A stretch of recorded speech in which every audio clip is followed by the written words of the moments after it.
Okay, I was just leaving work and it was raining, really cold, 40 degrees, and when I approached my car, I opened the back door, I put my purse, the big purse, the bag, like working bag, in the front of the back seat, and the guy approached me with a gun and he wanted the money, and I said, I'll give you the money, here are the money. So I gave him the money that they wanted the purse. They grabbed the purse and they were going through the stuff in the purse, and when they found the key from the car, the guy said, I have the key. The guy on the side of the car, he shot me. That's, short words. How much money was it? $5, that's $5. What they found in the purse.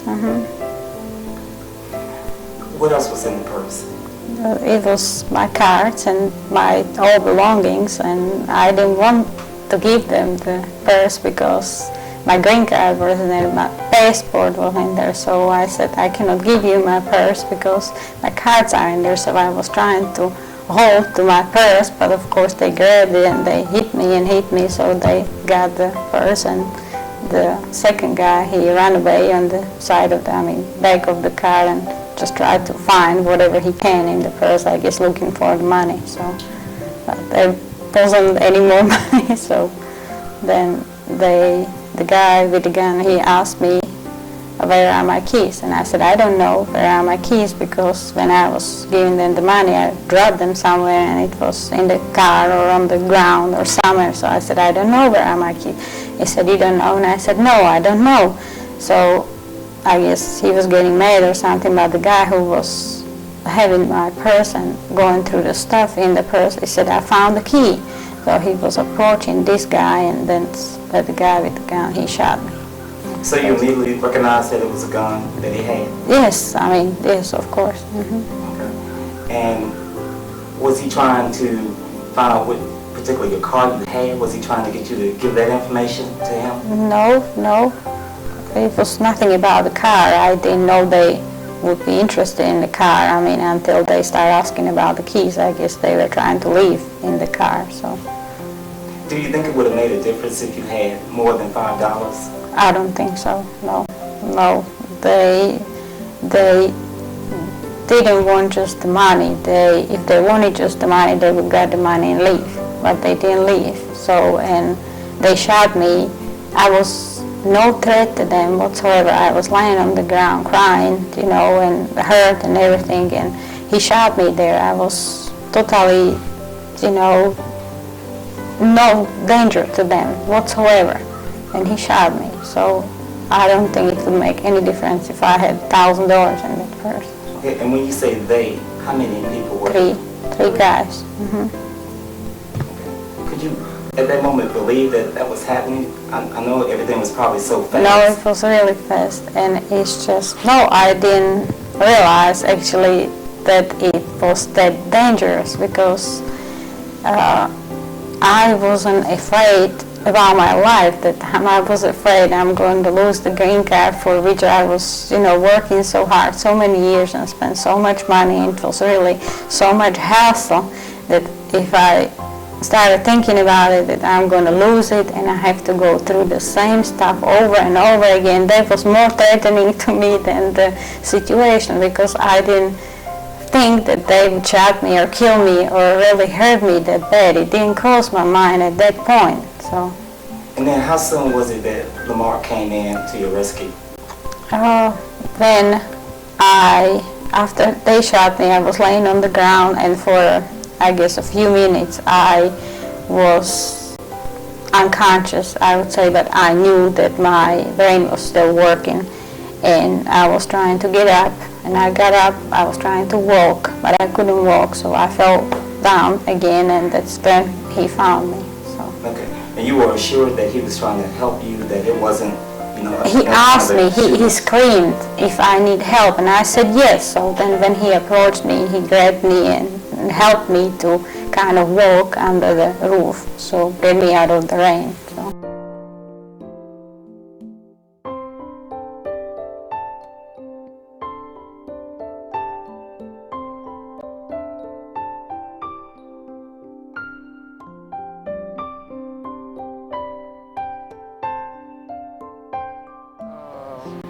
On the night of February the 1st, around 6:30, I was in my work study building, and I heard a loud gunshot go off. So I immediately went to see what was going on, and as I peeked around that corner, I saw that Dr. Scott was staggering in the middle of the parking lot, going on around in circles.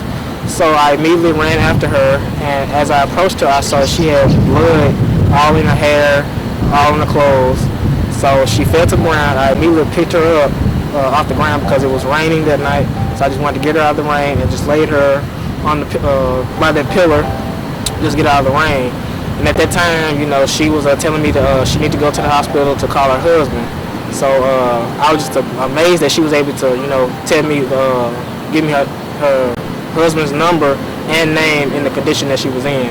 So I called her husband, alerted her husband what was going on. And after I called him, blood just everywhere. Was it a massive amount? It really was. And it was. She actually had a pool of blood where she had actually gotten shot. And then once I laid her down, you could just see the blood coming out. And so I didn't actually know where she had gotten shot because it was blood in her hair and on her clothes. So I didn't want to, you know, cause further damage. So I really didn't touch her that much.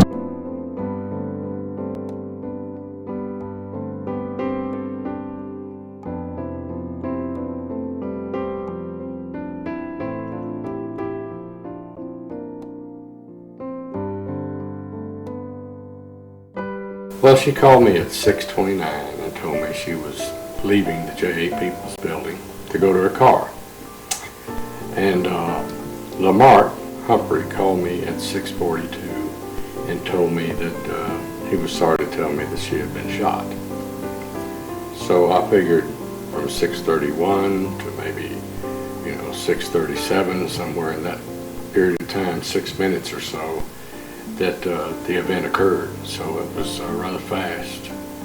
And Lamarck was, when he called me, he was very short with his remarks. He didn't elaborate. He told me right off that she had been shot. I asked him how she was, and he said she's conscious, but there's a lot of blood. And then he told me he'd call me back as soon as the ambulance got there, and they decided where to take her. Did he call from his phone? Did he call from Dr. Scott's phone? He called from his own cell phone. Her cell phone was broken and laying out in the driveway, I assume, because we got the sack back from the police department that had her personal effects in it, or some of her personal effects. The phone battery was out and the back of the phone was off, so I'm assuming that it hit the pavement and was probably there when the police picked it up later. Did it ever go in your mind that this was some kind of hoax or something? Or did he just really sound credible at the time? We get quite a few, wrong number calls on our number. And at first, I thought he had a wrong number. I heard people talking in the background. I found out later that it was probably the JSU Police Department that was there. And it didn't seem real. I thought, that maybe it was somebody playing a joke. And it didn't make any sense to me that she was leaving work and then she was shot in the matter of just a few minutes. It's very difficult to put that together because she's been working there for 8 years, and there's been incidents there that we knew about, but nobody had ever been shot before. So it just didn't make any sense. Why would anybody shoot her? She's not a threat to anyone. So it was really eerie. And of course, I left immediately, and on the way from here to Jackson, before I even knew where they were taking her, I got a call, I'm assuming from an ambulance driver that had her en route to the University Medical Center, and they told me that's where they were taking her. So I had an hour's drive of not even knowing whether she was dead or alive. It's really a strange feeling, because you can't really concentrate on driving when so many thoughts are going through your head. Is Lamar, is he a hero? Oh, absolutely. Lamarck is one of those rare individuals that we see just so seldom. A lot of people would say, well, he was crazy to go out there the way he did, but I don't think Lamarck really understands what he did. He doesn't think like most people do. You know, that, oh, well, that's some noise, I'm not going to go out there and get in it. Everyone I've talked to, with no exceptions, has told me, as I would, that if I had been sitting in my dorm room at the university and heard shots out in the parking lot, I would have just maybe called the police. In that neighborhood, I understand that hearing shots is not that uncommon. I might have just ignored it. And I think most people would either have ignored it or they would close their blinds and turn off their lights and hope that they weren't going to get shot. But Lamarck thought somebody needed help. It could have been a drug deal gone bad.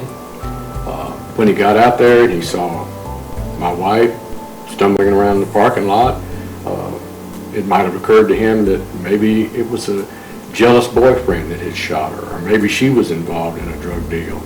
But he just didn't think. He just went directly to her. And that's rare. And I think probably, I was in the service, I was in the Air Force, and he's going to be in the Air Force when he gets out of university. But I think that he's one of those kind of individuals that just thinks about what's right and goes out and does it. And I guess can be dangerous at some times, but thank God for Lamarck, because without him going to her, nobody else did. And other people heard the shots, I've heard, but he was the only one that went out there. And to add even more mystery to it, he wasn't supposed to be there that night. He was supposed to go home that night at his house, and because he had an orthodontist appointment the next morning. So what made Lamarck stay there? You know, what made him go out there? I mean, it was really unreal. It was really a strange story. I think if anybody ever sat down and really analyzed it, with all the things that occurred that saved her life, you know, his actions were a very important element of her being alive today. There were other things, you know, starting with the small caliber bullet, which we don't know yet whether it was a 22 or 25 or what, but that was one thing. The next thing was the fact that the bullets missed her brain. They either had to be incredibly bad shots or some unseen hand was guiding the bullets away from her brain. And then Lamarck. Those three things right there are the three miracles that saved her, and they all happened at the same time, which I think is extremely unusual. Plus then you have the ambulance drivers that kept her alive, and the people in the hospital that acted quickly and did the right things at the right time, stopped the bleeding, stabilized her. I mean, you know, if you really think about it, it's one of those things that we will never know how it all came together.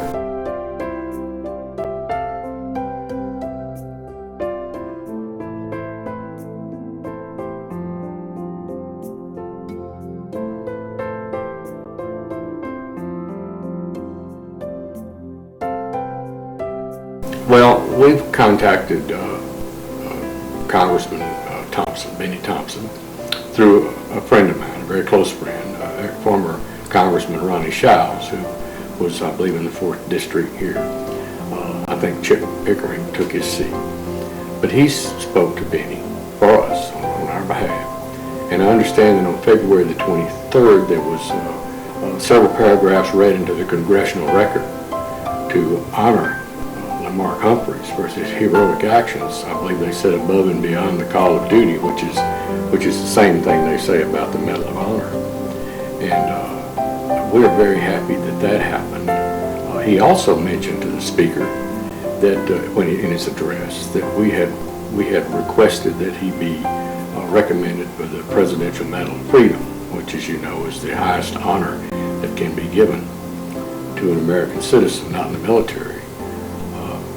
I don't know where they're going to go with that. It seems to me like that medal is reserved for people that are high profile, such as Desmond Tutu and Ted Kennedy, people that have very popular and very well known. But if doing what he did is not being a hero, then I don't know what is. I mean, he risked his life to save hers, not knowing whether she was white or black, whether she was Christian or Muslim, whether she was a Democrat or a Republican. He didn't think about that. He's an American. And he went out there and he saved another life of another human being at the cost of risk of his own life. So, Lamar needs to be recognized for what he's done. But moreover, we need to keep track of Lamar. I'm very interested to see when he does become an officer in the United States Air Force, how quickly he rises to a higher commission. Because I've got a feeling that he'll make it all the way up to general with his attitude. And if you've met Lamar, you know that he's soft-spoken, he's very likable, he's a good-looking kid. He's just he's the example of what I would think the American male would be.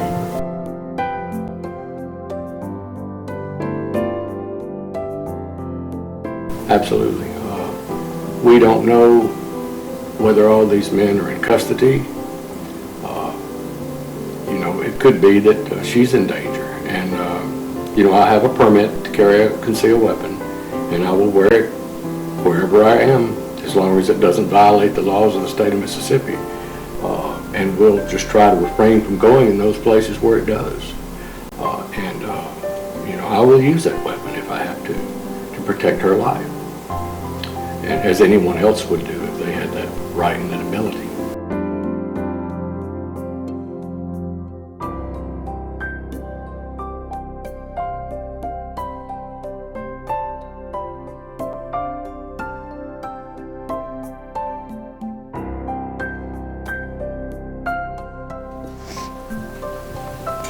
Just right there. This. Wow. Yeah, and it's, as I said, that close from my spine, and it's amazing that it's just stopped there, and nothing else was hurt or damaged or anything. And I'm here, as I said, I'm talking, I'm walking, I'm thinking straight. I mean, none part of my brain was damaged or hurt or anything. It's amazing, and I don't know why, and I just will be praying for the rest of my life that it happened as it happened. And thank to everybody and all the help that I got at the University of Medical Center. They were great. They were absolutely marvelous for all the job they did, and they helped me to get through the bad times, and I'm thankful to everybody for everything. So, and I don't know how I can say it every day 100 times, it still won't be enough. So.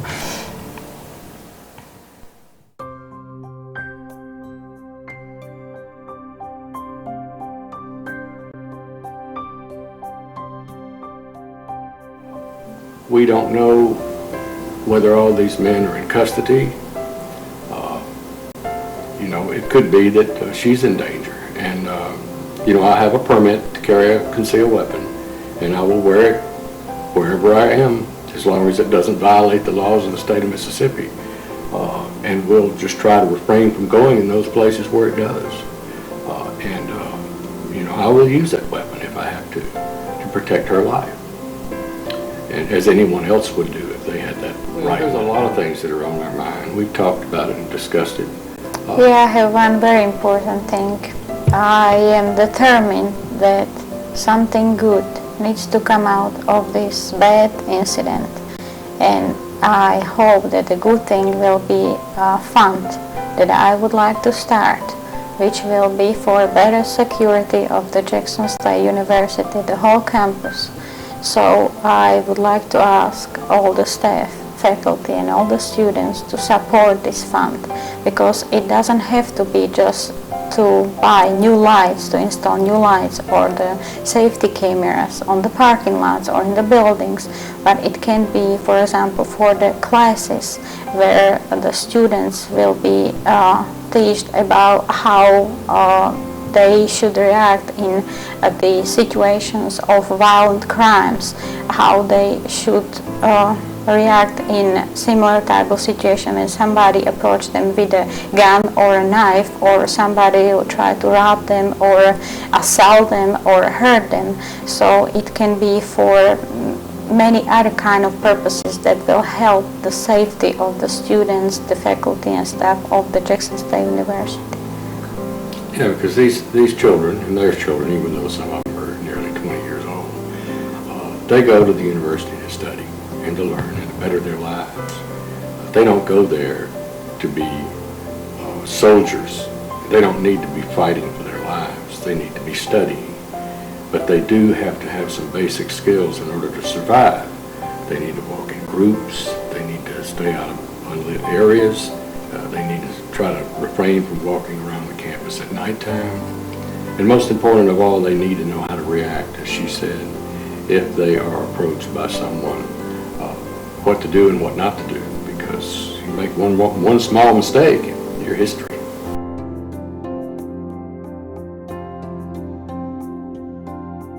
Because these people, they don't understand what really they're doing. They don't understand how much it hurts, not just outside but also inside, because it's just so many people out there that are trying to do their job good and be good citizens and just good proper life, you know, and then somebody else, as these individuals, are trying to rob you or take off, you don't know, your life, or just maybe wouldn't have to be me, could be anybody, could be the students, could be, I don't know, your daughter, or could be your son, or could be somebody else's wife or husband.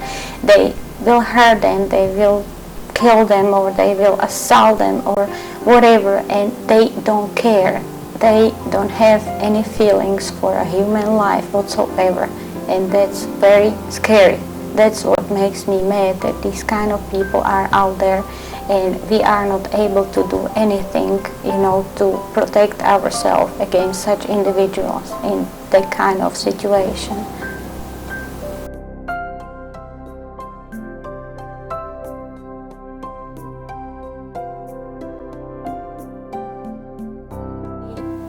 The most difficult times was, I guess, the first couple of days in the hospital. But I got so many letters and so many flowers and gifts and presents from people that I don't even know, that I have never met in my life, that were wishing me a speedy recovery. They were praying for me, they were thinking about me, they care about me, and they hoping that I get well soon, that give me so much strength that I didn't even know that I have inside of myself, just to prove that I can do it, that I can get through these bad times, because thank God He had different plans for me than just to be dead, or just, you know, to be as a vegetable for the rest of my life. But thank to all these people, to all my family, to all my friends, and to even people that just are trying to be my friends and care about me in the bad situation. It gave me enough strength to go through those bad times and just survive and be here as I am now.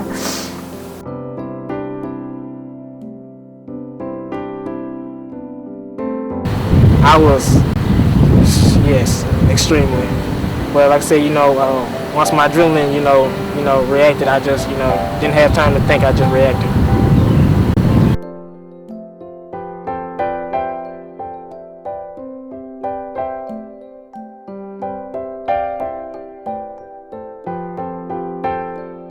I've got award after award after award, and I've got congratulations on this, congratulations on that. But you know, to me, in a situation like that, it's not really a congratulations. It's more of a thank God you were there.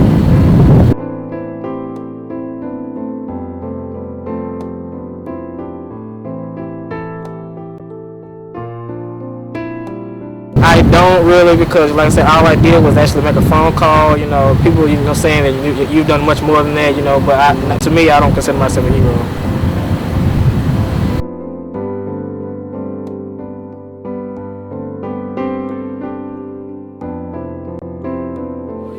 You know, I've met them. Well, I've met them only once, but I've talked to them several times. And you know, after a situation like this, it's like, you know, we're gonna be close forever. So what was the meeting that occurred on Thursday? What was that like to see her after the shooting incident that happened on Monday? I was actually just relieved to see that, she was actually out of the bed. She was talking, walking, hugging. I was like, after being shot in the head twice and able to talk and walk is just amazing. So, I got a big, great hug from Mr. Scott, one of those family type hugs. So it was astonishing. Is it something that you would do all over again? Oh yes, if I had to, I'm sure I would do it all over again. And I'm sure anybody else in the situation would do the same thing.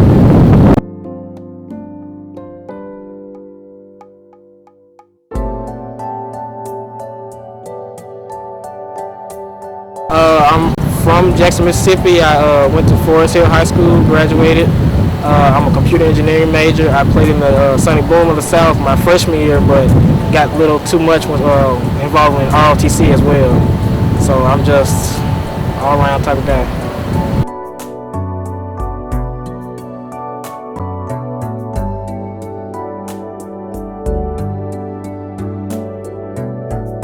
I plan on going commissioning as an officer in the United States Air Force, even becoming a cargo pilot or working in community.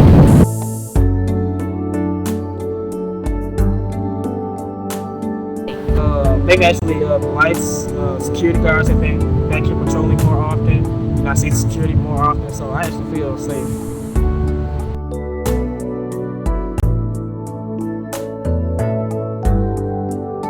Tell Mr. Scott I would like to thank him for publicly allowing all this to happen. Because if it wasn't for him, I probably wouldn't have done not one interview at all. And to Dr. Scott, recently she just had her surgery. I hope she gets a speedy recovery. It's very humbling, but for in any situation like that, like I said, everyone is someone's loved one. And like I said, I can't imagine my mother or my father getting shot somewhere, and somebody's able to help them, and they just step it up like it's nothing.